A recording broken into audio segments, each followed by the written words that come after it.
Today that's going to be condensed into, if I can set a record for myself and teach something in under 20 minutes, and then we'll do probably like 10 minutes of question and answer.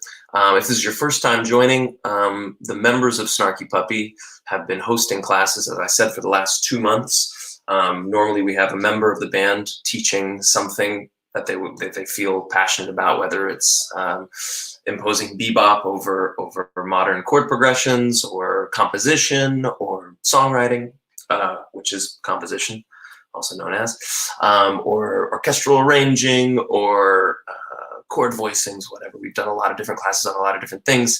And then recently we've started to invite members of bands outside of our circle. We've had Victor Wooten, David Crosby, Genevieve and Lewis Cole from Nowhere, Tank from Tank and the Bangas, and a host of others joining members of Snarky Puppy for these classes. But today, you just get me. And what I'm going to talk about over the next, really, 18 minutes, I'm going to do this, is how to construct a solid groove. And maybe that sounds simple, but I've had the experience many times in my life of watching bands play and noticing that a groove doesn't feel exactly right. And when I've been observing the players on stage, there are really concrete reasons why that is the case. You know, when we talk about groove or funk or soul or swing, this is kind of like, these are intangible concepts. They're things that are felt and can be communicated regardless of what rules or tactics are in play. But the people who understand these things the deepest, the greats in all of the genres, have common threads running through what they're doing. So I'm going to address this kind of in the only way that I know how, in under 20 minutes, which is very small form, but something that you can extrapolate to every rhythm that you play for the rest of your life, actually. And I want to stress that although I'm a bass player and I'm holding a bass, what I'm going to talk about is applicable to anyone on any instrument. And if we really look at the great grooves of all time, you'll notice that what I'm going to talk about now is actually present in every instrument on stage, generally. You know, as with everything in teaching, there will be exceptions. You know, if I say that this is what happens 99% of the time, some of that 1% that's remaining, you know, will be some of the funkiest grooves ever, disobeying all of the rules. But of course, when teaching, it's good to kind of look at generalities, because that will inform our own individual journeys in exploring the kind of intangible stuff and the exceptions. So regardless of what instrument you play, whether you're a singer, bassist, drummer, guzheng player, shamisen, it doesn't matter. What I'm going to talk about now hopefully will apply to all those things, but I'm going to speak about it from the context, from kind of like the bass chair, and I'm going to pick 4 or 5 bass lines that I love and break them apart. An element that you find in almost every killer groove of all time is repetition. It's very, very, very, very rare, although it definitely exists, very rare to find an incredible groove in which the people on stage never play the same thing twice. So when we talk about repetition, what we're talking about is the easiest way to break this down and teach it is form, right? We're going to be talking about form. Just so that you know, like the definition of form in my brain, probably not in any book that's been published. The definition of form is the greatest amount of time of phrasing that that can be repeated, basically. So it like if you have a very, very long phrase and then that very, very long phrase repeats, I would call the form that first phrase, right? And that phrase can be one note, can be one beat, or it can be 40 minutes, you know, and that's when we get into like talking about through composed things. Basically what we're saying is that each section happens once and goes on to a new section and we never repeat. But most songs are going to be have repeating forms. A lot of the time you might hear the expression this has an A-B form or an A-A-B-A form. In jazz, A-A-B-A is very, very common.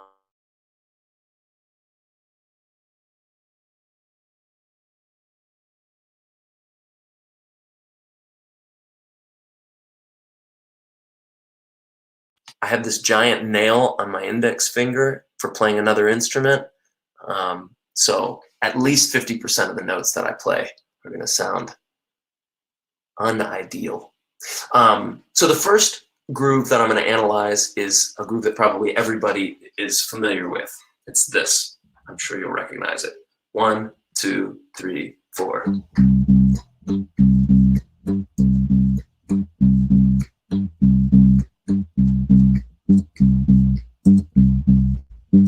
Right? Everybody knows that song, My Girl. I did a class with Victor Wooten recently, and it was the first bass line that he brought up, so it's fresh kind of in my head, thinking about what an incredible groove this is while being so simple. And of course, you know, when we look at the Holy Bible of groove construction, I would say, you know, I don't know, Abraham would be James Brown, you know, or maybe Moses, whatever.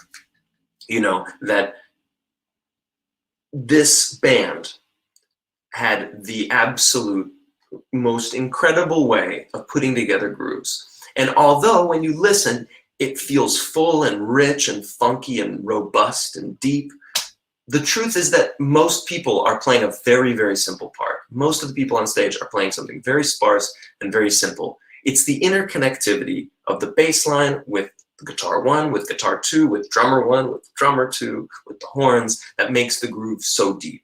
So simplicity is one of your greatest allies, along with repetition.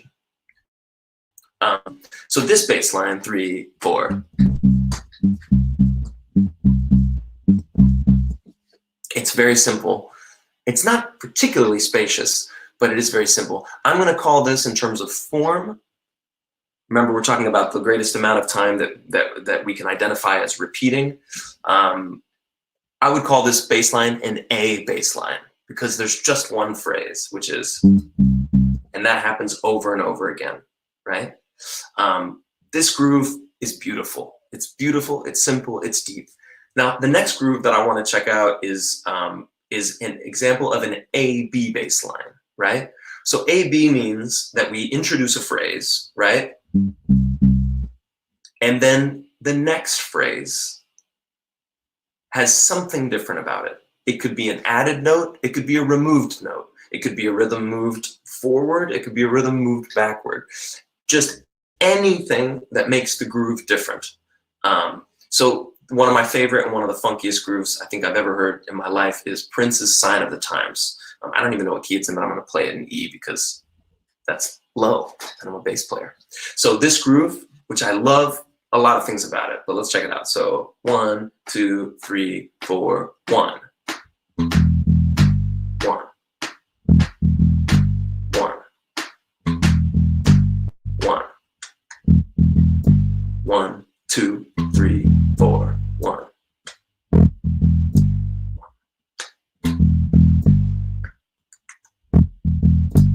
Right? So I love this bass line. Like My Girl, it's 2 notes. It's so beautiful and spacious and funky. And one of my favorite things about it, which I love about bass lines that do this, is there's nothing on beat 1, right? Which you would think makes 1 feel bigger or smaller, but actually I think it makes it feel bigger. When you're listening to this tune, you hear the drums on beat 1, you know, it just feels so deep. You're waiting for the bass, and then when it finally comes in, 1, 2, with a pickup into beat 3, it's like super satisfying. So what makes this an A-B bass line? Well, if it were an A bass line or an A-A bass line, it would sound like this. 1, 2, 3, 4, 1.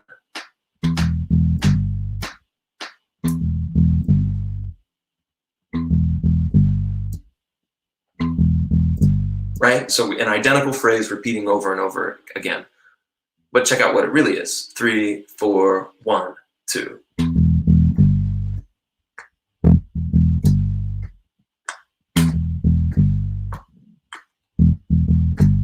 So just by changing the rhythm of this second phrase, right? Our first phrase is 1, 2. Second phrase,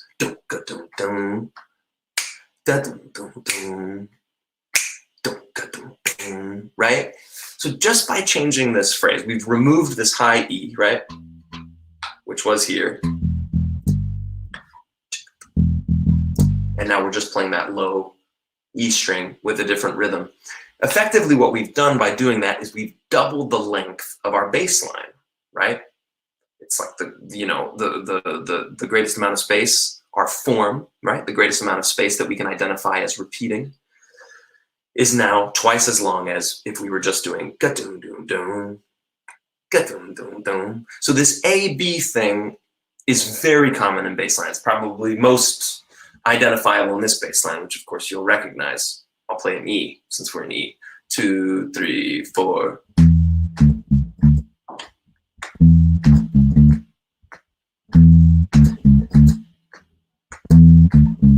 Right? 1, 2, 3, 4.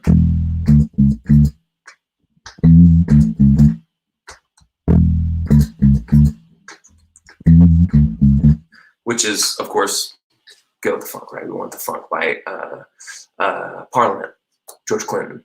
So this groove, the same 3 notes, it uses 3 notes, E, D, and C sharp, but the manipulation of the rhythm from the A phrase to the B phrase creates a kind of tension that serves the groove in a beautiful way, right? And of course, Bootsy Collins, who's playing bass on this track, is putting other things in other places. Sometimes he'll put a low E just after 3, so like 3, 4,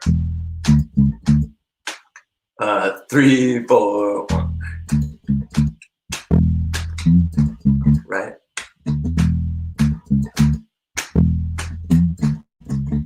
And doing other various things, but the fixed groove is there. Also, a really interesting thing about this groove is that the bass line is not moving directly with the vocal. On the first phrase, it's really straight, even though the vocals are going, we want the funk. So really interesting also to think about as a person creating grooves, that you can have a discrepancy of a 16th note between your rhythm and other rhythms on stage, even though you're playing the same notes, and it can still be funky, which is interesting. So, so now we've got 2 examples of an A-B bass line. We've got 1 example of an A bass line. I want to check out a 3rd example, one of my favorite bass lines of all time. I was talking about James Brown. So let's go there.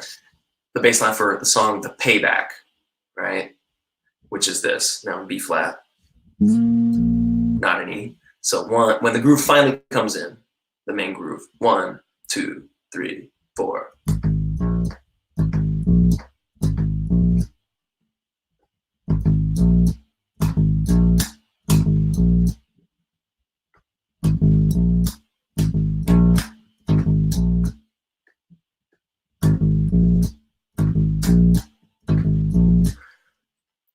I mean, it's very simple. It's 2 notes, 2 pitches, but it's an incredibly funky bass line, largely because of the space, especially the space at the end of the bar. I mean, if the bass line were this, I'll play with my thumb because I hate hearing my nail. 2, 3, 4.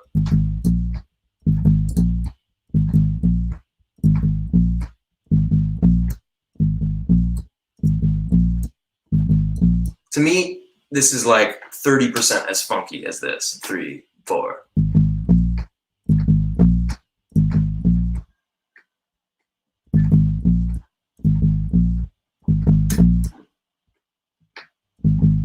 Because actually, if I would have played it, if the bass line were to be the first way, right, which is just over and over, even though you're adding notes to the bass line, you're essentially cutting down the phrase by 75%, right? Because the actual phrase is A, B, and that B is just emptiness. It's just space. So exactly, Sven, as you said, less is more. Yes, less is more. And one of the main reasons why less is more is because space gives us the opportunity to remember the thing that you just played, right? And it actually gives more attention to the things that you've already played, but it also gives attention to the other things that are going on around you. If the drummer's playing something beautifully, and the guitar player is playing something really awesome, then we get to hear them instead of hearing it over the bass. And yeah, absolutely, Juan. I was just playing like this. 1, 2, 3, 4.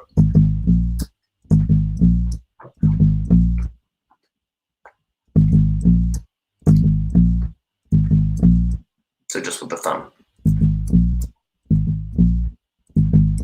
Yeah, absolutely, Will. I mean, Sting is a master of bass lines that are super melodic, groovy, and spacious. And I think it's really coming from the fact that Sting is a singer. So he's thinking about the bass lines as like a melodic voice. And if you're a singer, you have to take breaths, right? And I think that's an important thing for us to remember as instrumentalists. Even if we play an instrument like, that's not a sax, like a wind instrument or voice, we can technically play all the time, but that does not mean that we should. In fact, we absolutely should not. So this song, The Payback, incredible bass line, and it's the space that makes it funky. A, da-dum-dum, da-dum-dum, da-dum-dum, space, rest, and da-dum-dum, right? So think about that when you're creating one of these bass lines, and you're trying to kind of figure out, how do I make this groove more? How do I make it funkier? Think about removing things before you think about adding things. And your bandmates will be grateful for sure, because they'll get to hear themselves. What a concept. The last bass line I want to talk about, oh my God, I might be able to do this in 20 minutes, is my favorite bass line probably of all time. It's by Parliament also. It's from a song called Do That Stuff. Now this bass line goes like this. I don't think I can play this without using my first finger, so I'm still gonna do it. So even though I've got this nail from hell. So 1, 2, 3, 4.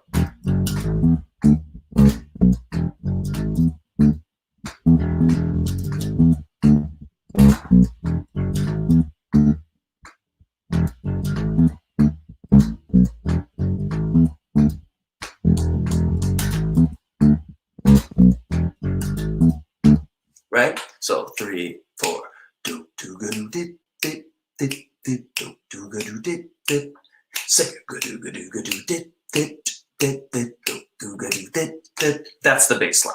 So our form is A, 3, 4. That's A, right? B, C, B. Right? So this bass line is super interesting. The form is A, B, C, B. Do do go do dip dip dip dip do do go do dip dip. Get do go do go do dip dip dip dip do do go do dip dip. Right? 2 being B, 1 being A, 2 being B, 3 being C. So this is a really interesting bass line. I think about these things kind of like Legos, like putting blocks, like a red block, a blue block, a green block, and now what was second? Blue? Red, blue, green, blue, right? Thinking of it in this kind of way so that you have these repeating things that are creating kind of consistency and repetition, but you have different things in the middle. Now between the red block and the green block, so to speak, our A and our C in the form of this bass line, C is not completely different. I mean, think about if I play something out of the blue, like 3, 4.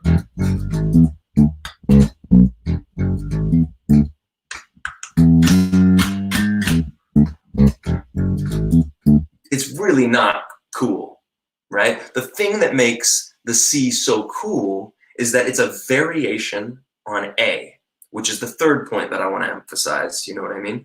I talked about repetition. I talked about space. The third big point that I want to emphasize is variation. If you want to create a difference between a second, like a first and second phrase, don't just think of something completely different. Think of the first thing and then just modify it, like an option on a car or something, which I wouldn't know anything about because I haven't had one in a very long time. But I have basses, and those are cooler, I guess. So think about it like that. If we've got the first time,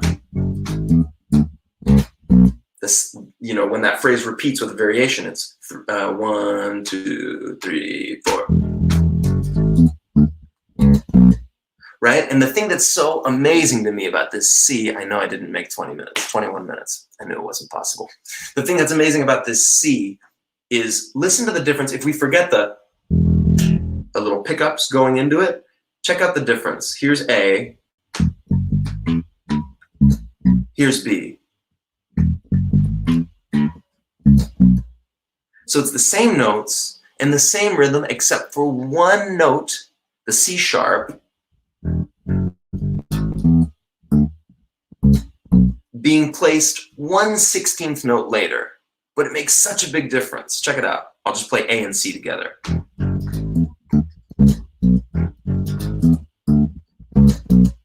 Which is crazy to me that just changing one note by 1/16th note makes such a big difference in the groove. And for me, this is really where, like, when this part of the bass line hits, this is where you really start to feel the thing. I'd encourage you all to check out this video on YouTube of them playing it live in the 70s in Houston. Type "do that stuff, Houston."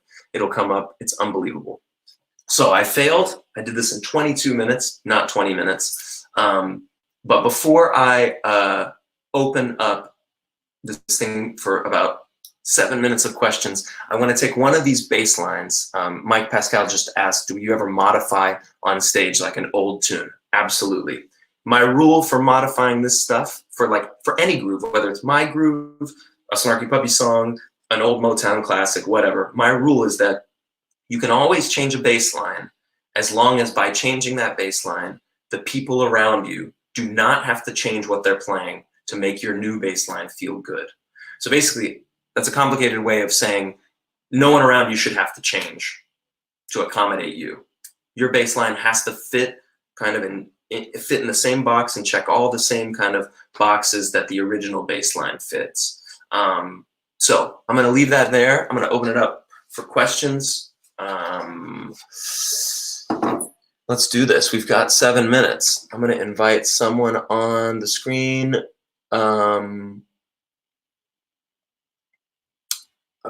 pertaining to this stuff.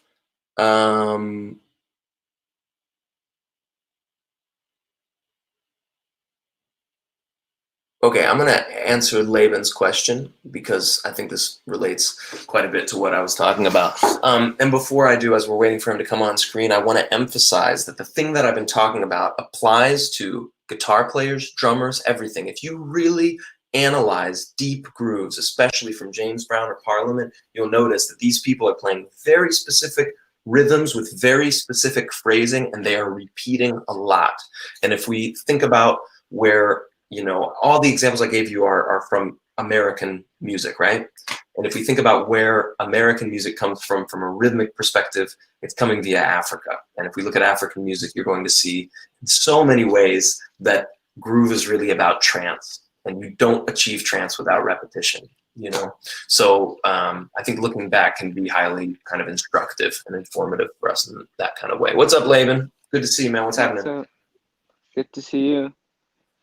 What can I do for you? I was just wondering, like, in being a musician or music in general, is there anything that you've experienced or that you think is really important and essential to becoming a better musician, but is not acknowledged by a lot of musicians? Well, first off, this thing that I've been talking about being conscious about your phrasing and being simple and being repetitive, it's the #1 thing that is missing in especially young musicians.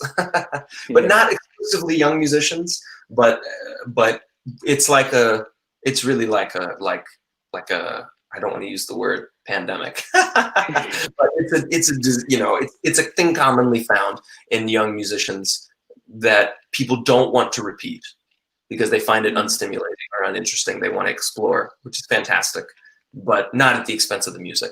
You know, if the music suffers for your own kind of personal desire, it's actually a very narcissistic and kind of egocentric decision, you know, and it's not in the service of the music. But another thing that I think would be interesting to think about, you know, a problem that you see people having quite a bit when playing these grooves is the lack of humility. in playing a groove, you know, which is connected to basically what I just said, the idea that we're serving a song, we're serving a function here, you know, it's not about me and it's not about what I'm playing. And people being happy, people being content to just playing the absolute bare minimum, create space and create kind of a cooperative environment instead of kind of, taking the stage. That's really the main thing. You know, I think, you know, you hear a drummer like Chris Dave play acrobatic stuff and a lot of people see that and they just want to learn the acrobatics. But the thing is, that's a drummer that can play the same groove all night in an incredible way, you know, and people are less likely to take that from his drumming than they are the kind of the fireworks, you know. It's like, yeah, it's like when Victor Wooten said, he said, like, for band leaders, they're just leaders among equals. So, yeah, Bela Fleck, yeah, that Bela Fleck quote, right? Yeah, I love that. Yeah, and we have to be generous, you know, playing grooves. It's a, you know, it's really about how the things fit together. And if we're occupying too much space, we don't leave room for people to lock in with those things. So, yeah. hope that helped, man. All right, thanks, man. Helpful as always. Thank you. See you. Great. Okay, cool. I'm going to do one quick question. Thank you, Jamie. She's always running the show beautifully. Okay, I'm going to answer this question from a line.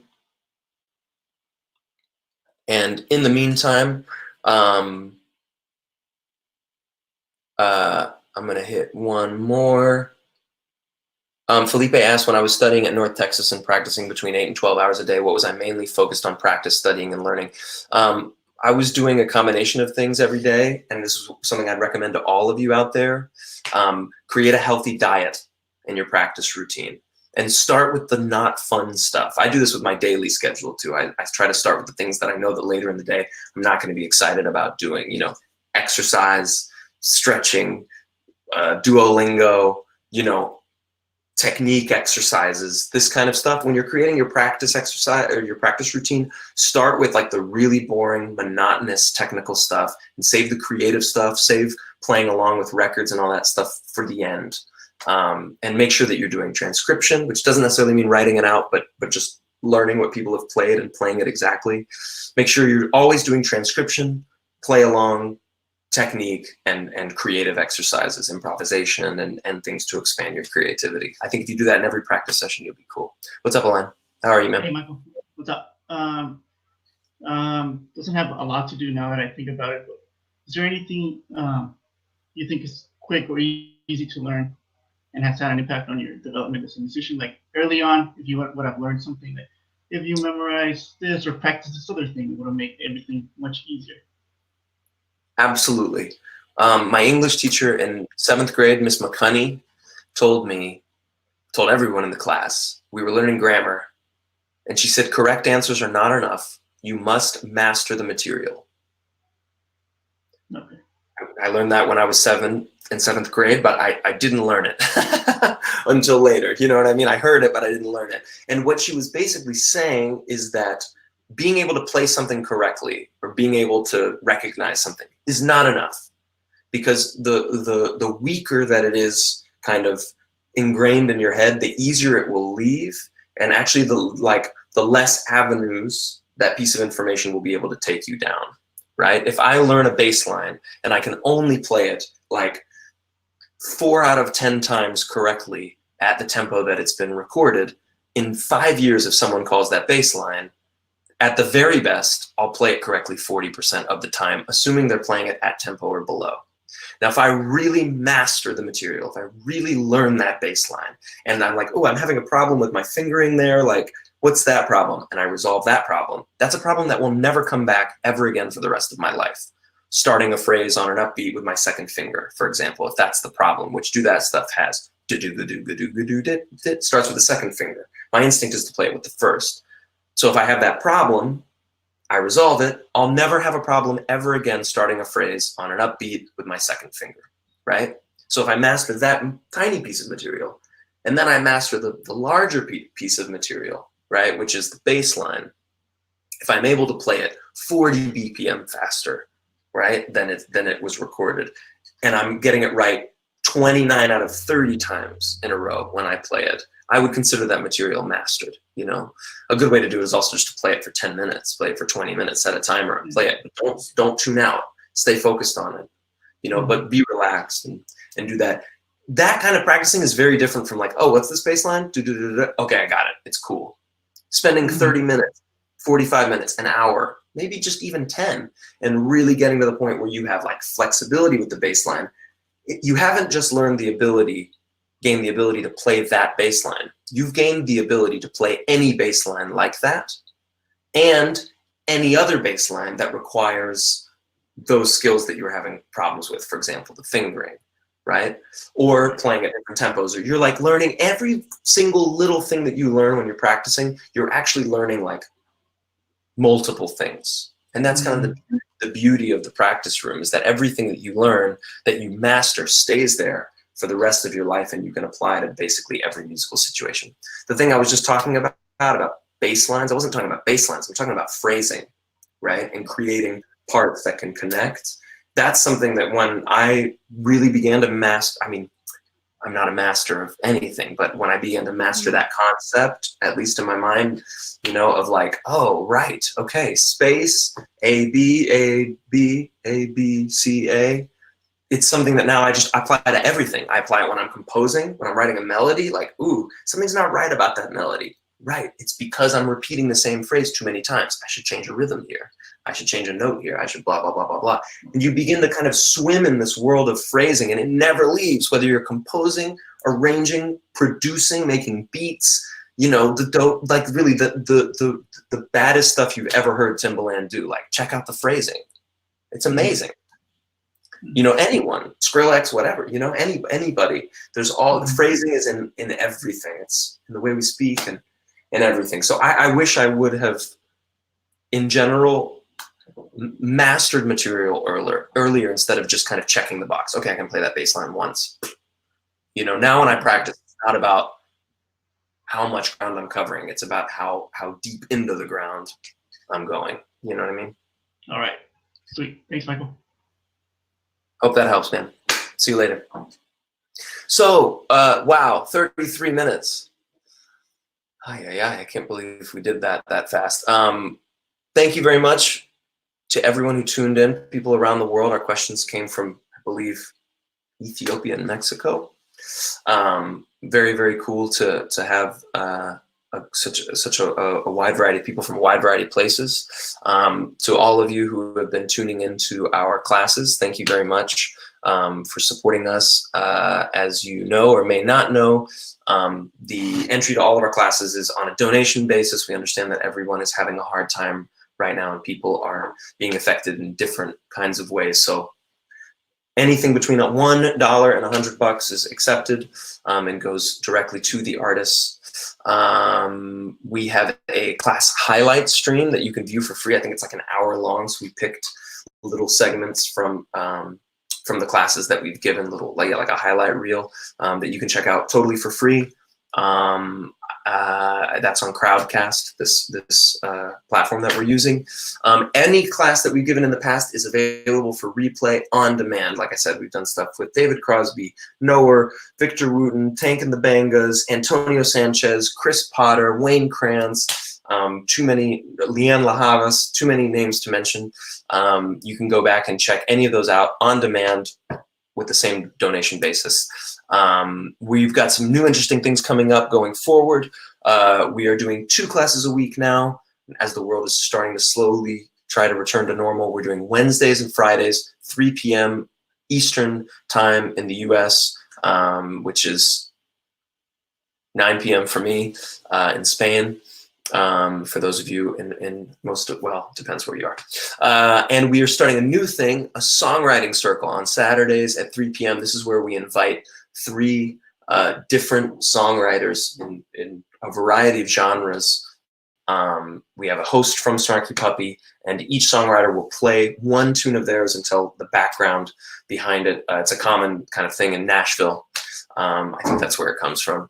But it'll be super cool. And we've got some really, really interesting things coming up this week. My next class is going to be with the great Harry Shearer, who played Derek Smalls and who is Derek Smalls from Spinal Tap and is the majority of the voices on The Simpsons, as well as an actor, director, and all, like pretty much all of Christopher Guest's films and his own, of course, as well.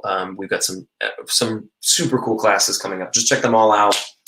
Jamie probably has or will post a link to those. You can go to crowdcast.io/snarkypuppy for all of our classes. And aside from that, I just hope everybody stays healthy and stays safe. We've appreciated all of you who've been with us during this, and we're looking forward to the many of you joining us for future classes. Everybody be well, take care. Hope you learned something, and see you very soon. Take it easy.